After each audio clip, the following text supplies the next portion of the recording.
whatever happened to predictability? The milkman, the paper boy, evening TV. You miss your old familiar friends, but waiting just around the bend. Everywhere you look, everywhere there's a heart, a hand to hold on to.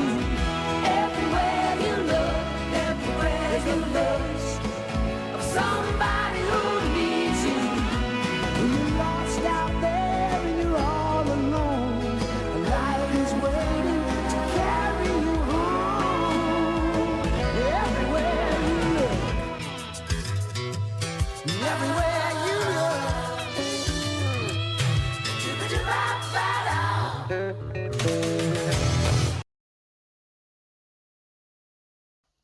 What's up, Trinity students? Christina Albrecht here again. And man, am I excited to share with you our new series. As we all begin to come to terms that this might be lasting a little bit longer than we originally hoped, we decided it was time to change things up a little bit. Our new series, Oh, the Places You Go, is where we adult leaders will share with you guys all the places that we have been. And not just our favorite vacation spots, but in life too. We all have been through difficult times. We all have had our faith tested, but there's always been that one thing that helps us through it, and that's Jesus. We all know that this season has felt like a constant roller coaster, but we know that he'll get us through this as well.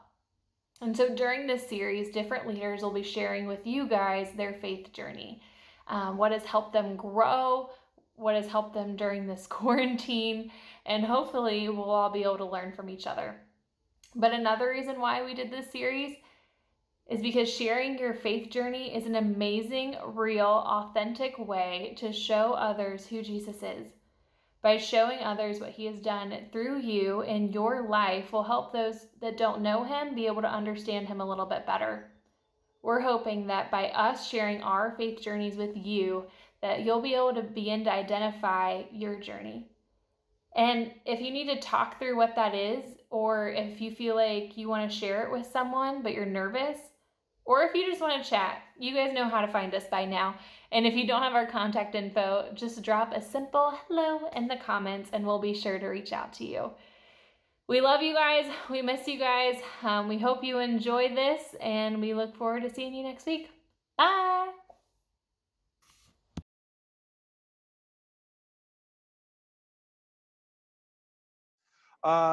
Anyway, I grew up a good Catholic boy, going to St. William Church on the west side of Cincinnati, Ohio. I went to St. William's School, was a good altar boy. When you were able to do that, I think they started you in the 3rd grade, you were able to start doing that. And so then you would get assigned to do various masses, both through the week. And when you got good enough, you could do Sundays. But generally, they save Sundays for the, oh, I'm already putting Alan to sleep, I can see. Oh, geez, sorry. Anyway, you had to be pretty good to do Sundays. And so I did my share of weekdays and then Sundays. But that's how I grew up. And as a good Catholic boy with a good Catholic father, I had to go to church every Sunday, no ifs, ands, or buts. From the time I was old enough to get up, 1st grade, 2nd grade, what have you, my dad would get me out of bed, and we were at 8 o'clock mass on Sunday morning, every Sunday morning, because that was what he grew up with, and so that's what he passed along essentially to me, so that that's what I grew up with, was going to church every Sunday. Eventually, or I was baptized when I was 2 or 3 months old, however the Catholics tended to do it. Was confirmed in the 3rd grade, and went all the way through. I was in St. William School through 7th grade, and then before I transferred off to go to public schools. But when if you were in public schools, and you still wanted to play sports for the Catholic teams, then you had to go through, you had to take special religion courses to participate. And I've still played on the basketball and baseball teams at St. William Church. And so I had to go take Catholic catechism. And so that was 2 nights a week. So when I was in the 8th grade, and I think I did it in the 9th grade too, I still had to go do all those things at the Catholic Church. And so that was my grounding. My dad, though, had married a Methodist girl. And so my mom was a Methodist, and throughout their lives together, my dad always went to church on Sunday mornings at the Catholic Church. And my mom always went to the Methodist church on Sunday mornings as well. Their service was, I can't remember what it was, 10:30 or 11 o'clock. And so I don't know that I want to say at that point in my life, I was curious about what went on in the Methodist church. That wasn't the case, because I knew I was a good Catholic boy. I was supposed to go to Catholic church, and my dad took me to Catholic church every Sunday. And so that's what I did. Well, when I was going to be a senior in high school is where I met my current wife, Laura. And she and I started dating at that point. And I was just looking and interested in doing something different, for want of a better term, church-wise. And so I started going to church with her. And she went to a different Methodist church in Cincinnati than my mom did. She went to Westwood Methodist Church. And I started going to church with her then, maybe 6 months or so into when we got together and started dating.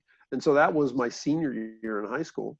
Then I went off to college, and like probably most college people, there were times I was pretty good about going to church, and other times not so much. I went to Miami and Oxford, Ohio, and there was a neat Methodist church there, and I probably went half to most of the time, a couple times a month maybe, through all the years there. Wasn't always that regular, but went to the Methodist church there. It was kind of cool, because in that church, I'd never gotten into anything like this before. If you go to, not that you're going to go to the Methodist church in Oxford, but if you do, it's actually on the second level of the building. If you were to go into the church, when you go in like the front doors to the church, the first thing that you come to are some stairs that take you up to the second floor. And that's where the sanctuary was in the church. I'll always remember that. It was kind of cool. And so that's really how I got more or less a grounding in the Methodist church.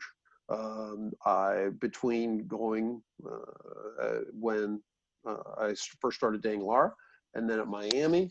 Then after I graduated, I think because of my Catholic school or Catholic church background, where you were supposed to go to church every Sunday, I went to church every Sunday. And even after I graduated from Miami, when I came back, I continued to then go to Westwood Methodist. And that's actually where I started working with the youth group. Because shortly after I started going to that church on a regular basis, another friend of mine, she had been involved with the youth group at Westwood Methodist from the time. Well, she went through Westwood as a kid, and so she was always involved in the youth group. And then after she graduated from college and started working, she started working as a counselor with the youth group. And at one point she said to me, "Hey, come on, you need to start working with the youth here. I think you'd enjoy it." And so that's how I got involved with youth work. A friend kind of asked me to get involved. I did. I did find that it was kind of fun, and I enjoyed it.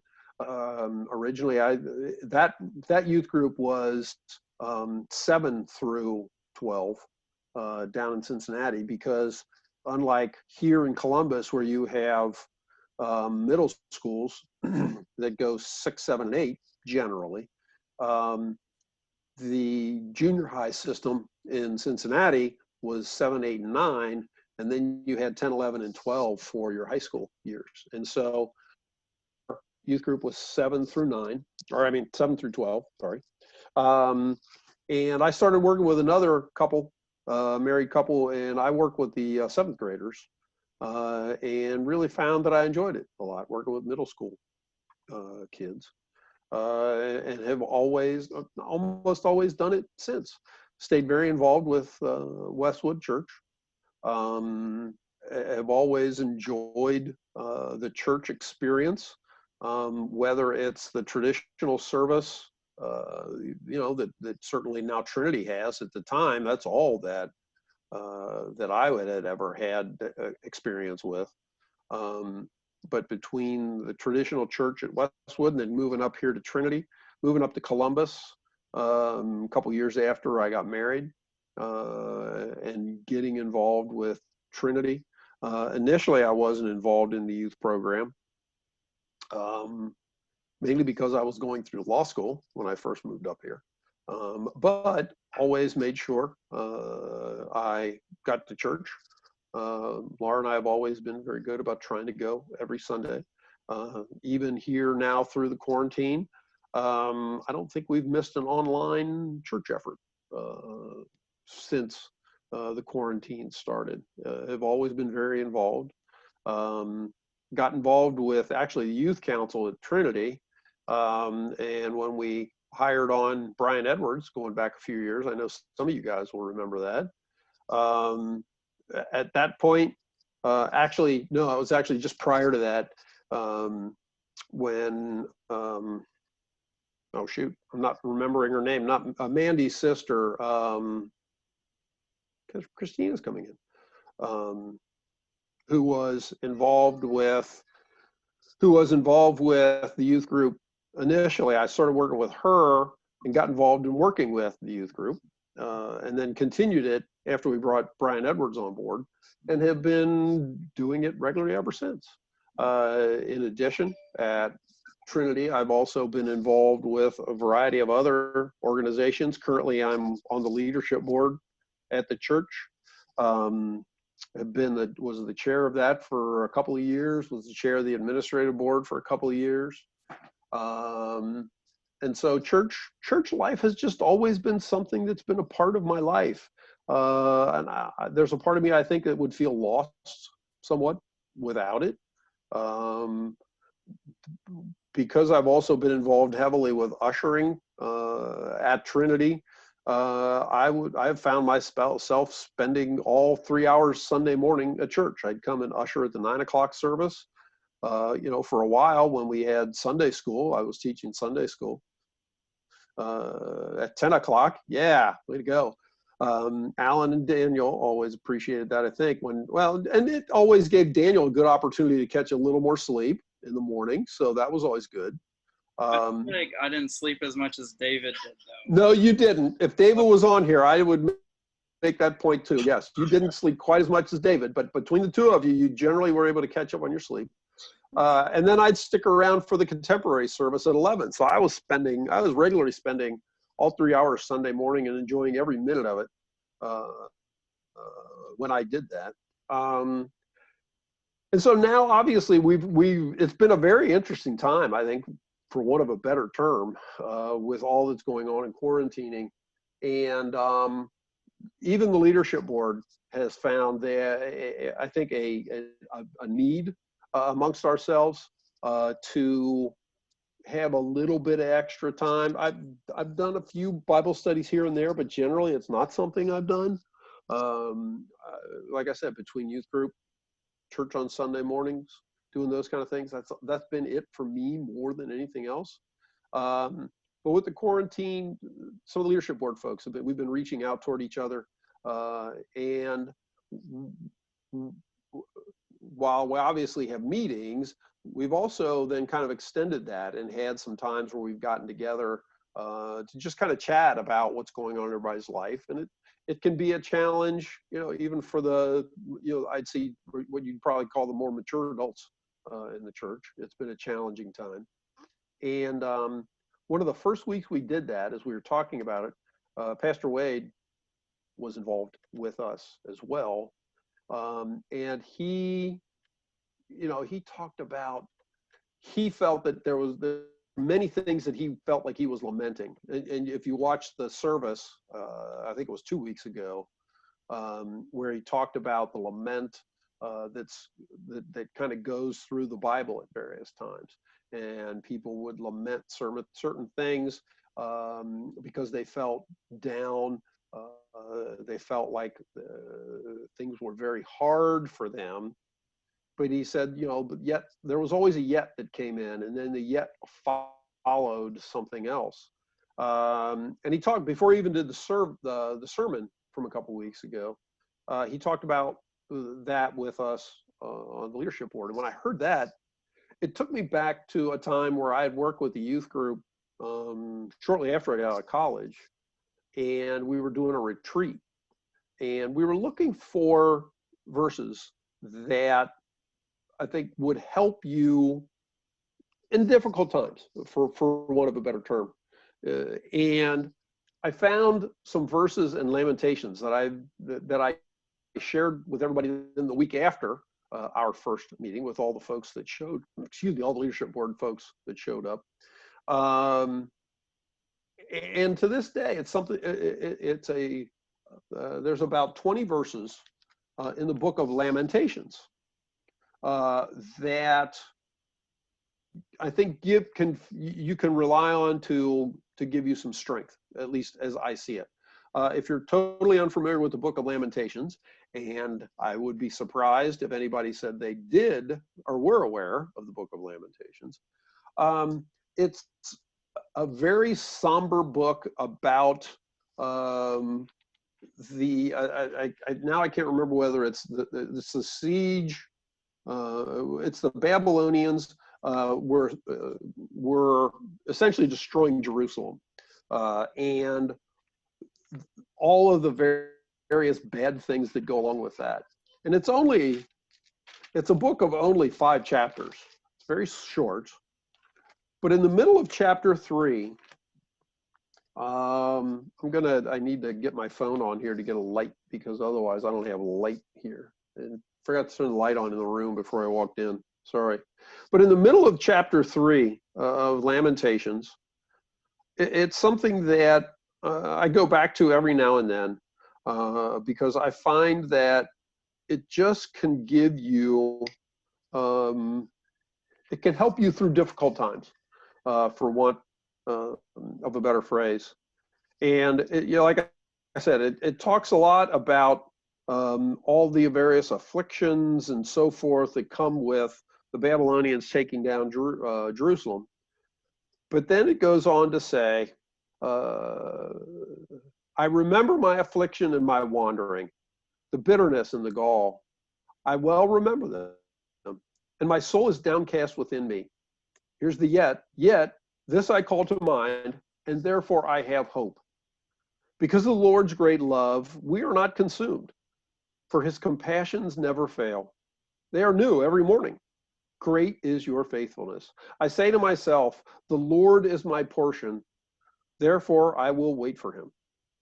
The Lord is good to those whose hope is in him, to the one who seeks him. It is good to wait quietly for the salvation of the Lord. It is good for a man to bear the yoke while he is young. Let him sit alone in silence, for the Lord has laid it on him. Let him bury his face in the dust. There may yet be hope. Let him offer his cheek to one who would strike him, and let him be filled with disgrace. For men are not cast off by the Lord forever. Though he brings grief, he will show compassion. So great is his unfailing love. For he does not willingly bring affliction or grief to the children of men. And that's just something that I think, during this time in particular, when, there are various afflictions and difficult times that we're going through, I find some relief in those verses. And it's something that I have used. It's something that I go back to every now and then. As I recall from when I did that with the youth group, we just kind of did a silent walk through the woods at the camp we were at, and we had some signs that one of the youth group kids had helped make. She was a good artist, unlike me, and we put those phrases along with some other caricatures, and said, hey, take this quiet walk through the woods, see these images, read those verses, and use them, I think, to lift your own spirits and to help you through a difficult and challenging time. I'll close with one more thing. And if you've paid attention and you've watched the services, even if you haven't, it's not a big deal. They've consistently used what's called the Serenity Prayer in service over the last, during the 2020 Vision series. And that's something that we talked a lot about at the leadership board. And I'm going to repeat that now as my closing effort. And then if you guys have any questions, you're welcome to ask me, although I doubt that anybody will have any questions because I've been so thrilling throughout this evening. I know that. But the Serenity Prayer goes like this. God, grant me the serenity to accept the things I cannot change, the courage to change the things that I can, and the wisdom to know the difference. And I think that too is something that can be uplifting during this time. And so thanks for listening. It continues to be, I think, a good journey for me through Trinity Church, through youth group, through when we're doing Sunday school. I've also taught adult Sunday schools at various times. And I feel like it's my way of helping myself by helping others, because I know I need a lot of help. And so that's why working with you guys, when I've done adult Bible studies or adult Sunday school, I feel like I'm helping somebody else. But a lot of it is because I know I need help, and it's a good way for me to make sure I'm keeping up with what I need to do.